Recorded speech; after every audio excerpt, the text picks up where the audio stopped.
What's up, everyone? Chef Derrick Fox here. You might remember me from MasterChef Season 6, runner-up, and then also the dreaded MasterChef Back to Win All-Star Season, where I got defeated by the wall. This season of MasterChef, I am recapping every episode of Season 14, Battle of the Generations. Last week, we had our first episode, and it was the millennials. Look, I'm biased. I'm a millennial. I was excited for these guys. Let's be honest. It was all over the place. We had some really amazing dishes. We had some dishes cooked with love and heart and passion. And then we had some people that, well, if you've watched it, you know. If you haven't, get to it. They are terrible. Before we get too far, let's talk about the intro. MasterChef, you're giving too much away.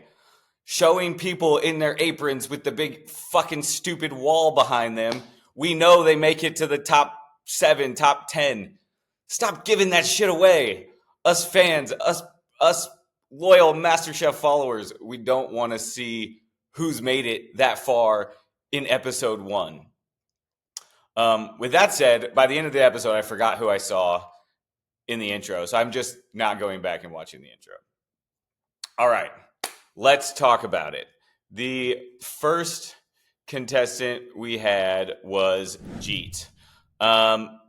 She did a really cool dessert in fried rice paper, but she air fried it. And I don't know, does everything need to be air fried? As a millennial, I stay away from the air fryer. You have an oven with a convection fan that does the same thing. I don't get this pretend fake hype about an air fryer. Or maybe if I try one, I'll change my mind.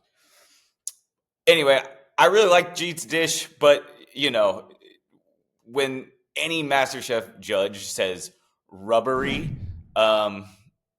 it's going to be a long road ahead of you, because you should know that if you're going to be making a dish like that, that kind of texture is never good. I've heard Gordon Ramsay tell a former contestant that her dish was like strawberries wrapped in a condom. I would avoid, as someone that's been there, I would avoid any rice paper wraps. It's not going to do you justice. It's going to sit there for a long time unless you're frying the hell out of that thing in oil. Don't mess with it. Let's talk about Lexi. The first thing she says is she's vegan. She doesn't eat anything that's living. Last time I checked, plants live too. That dish looked frightening when they showed the chicken roulade in the pan. I don't know. There was like a moment where vegan had some hype, and then we all realized all this soy, all these oils, it's terrible for you. And look, it's going straight to her head. She thinks she's a witch saging the MasterChef kitchen. Gordon, I wish you would have walked over to her and made her eat that sage like you did when I accidentally served you raw sage. That would have been great. But nonetheless, she didn't get an apron. She's out. She's gone. And good, because we did not want to see that all season. Next, Kamari. You could tell she was really cooking with passion and love. And she did a really good job. And I loved her influence of taking the pickles and putting that on the plate. My experience, it has been more of a relish. And when you're doing a quick pickle, maybe it didn't translate as well, but I love that she was sticking to her roots on that. At the end of the day, though, I feel like that dish, it looked like a boomer dish. In the wrong generation there. If I would have done that dish, maybe a rice cake, or maybe not dome the rice in the ring mold. That is such a boomer move. But it was good. It was good. I think she has a future in the MasterChef kitchen if she keeps listening. And she had this moment where Joe gave her a critique and she said, "Thank you for your feedback." That is super important in the MasterChef kitchen, is that moment that they give you feedback. The judges are still judging you and how you respond as a chef. And it still blows my mind that anyone talks back to these judges. But with that said, she took that critique really well. And I think if she continues to do that and learns from those critiques and doesn't make the same mistake twice, she could go really far. I know we're going to see somebody in this millennial group go the distance because we grew up in that era where we were still getting things from Gen X and boomers, but then we got the internet before Gen Z, and we showed Gen Z how to use it. So, like, we have this ability to kind of shapeshift between the generations. So, I definitely think a millennial is going to go very far. Tori, Tori, damn, that dish was so cool looking. It had this very like avant-garde, artsy, like painting the plate kind of vibe. But it's really hard to start your MasterChef journey with something like that. You have to ease into it because there's so much going on that immediately says so many things, and it causes the judges to go, you're really great or you're really bad right out the gate. And also a dish like that, there has to be a story before that plate with a different dish and a story after. There's no way that dish can survive on its own with a story. And then you have to think about what this dish is. A salmon croquette is not a food that you can eat with all these different components and purees and smears and aioli. It's like it was such a cool idea, but you did it with the wrong dish, complicated the wrong dish. It, I I loved it when I first saw it, and then when you look close, like that potato puree was so gummy, and yeah, there was just too many errors, which sucks because that plate was beautiful, and I thought that there would be a really cool journey for you. Nonetheless, sorry to see you go, Tori. C was our next contestant, and you can tell by his story, his passion, where he's cooking from. He has a very, very long road ahead of him. If you haven't seen this episode yet, you should go watch it for him. That dish was fantastic. If he cooks like that the entire time, I think I think he goes to the finale. I'm making that prediction right now, season the finale. But he was followed by Anna.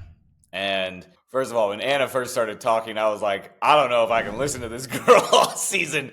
And I know that's so rude to say, but God, I felt like it was a James Bond villain. But then she started talking about how she feels and why she loves cooking, and I really resonated with it. And then her style of cooking I really resonated with. I felt I have a very similar style, so I was excited to see how her dish came out, and it was beautiful. It was perfect, like Gordon said, a finale worthy dish in the first round. My only worry there, because I felt this a lot when I was on MasterChef, I tried to save dishes that I knew I wanted to save for later. And sometimes I would make a decision, I got to do this dish now because this is the best dish for this round, for this challenge. And other times I would try to push that dish as far as I could. For instance, season 6, the episode right before the finale, when we were competing to cook for all of Gordon's staff, I did a black cod recipe. I really wanted that to be my finale entree. And in the moment, getting told I was cooking for all those chefs and all the staff for Gordon Ramsay, I was like, this is my moment to show them I am a chef and that I mean business. And so I took the dish I was saving for my finale and I burned it and I used it in that round, and I won tremendously and made it into the finale. So it was one of those moments I had to do that. I feel like with Anna, this is one of those dishes that, like, if she can cook a bunch of stuff like this, she should have saved this dish. And it makes me think that she doesn't have as much up her sleeve as it looked. I could be wrong, but we're going to have to keep a close eye on her. And then lastly, Michael. It's our heartfelt story of the season. Obviously, I know what it's like to be cooking with my mom in mind. I couldn't imagine his position just losing his mom less than a year ago. It's rough. And if he just keeps cooking from that place, that point of view, he also has a long MasterChef journey ahead of him. But his rustic Italian feel, if he sticks to Italian all season, it's going to be a long journey with Joe. You could already see in this episode, Joe was tough and rough on everybody. Joe, we see the misleads. Come on, you got to work on those, bud. And I think Michael is top 10. So we have a top 10. We have a top 3 in the millennials. And then I think we also have the first person we see going home, which might be Jeet. That's my recap. It was actually a really good episode. I didn't have PTSD watching this one. I was very excited, and I can't wait for next week. I think it's boomers. I think the boomers are going to struggle the most. I'm not kidding you when I say, like, I moved faster in the MasterChef kitchen. The younger kids move even faster than I do, and time is not in your favor in the MasterChef kitchen. So boomers are going to go down in flames. That's my prediction. Tune in next week for my episode 2 recap and catch episode 2 on Fox Wednesday nights. And make sure like and subscribe. We got to get this out there for the people.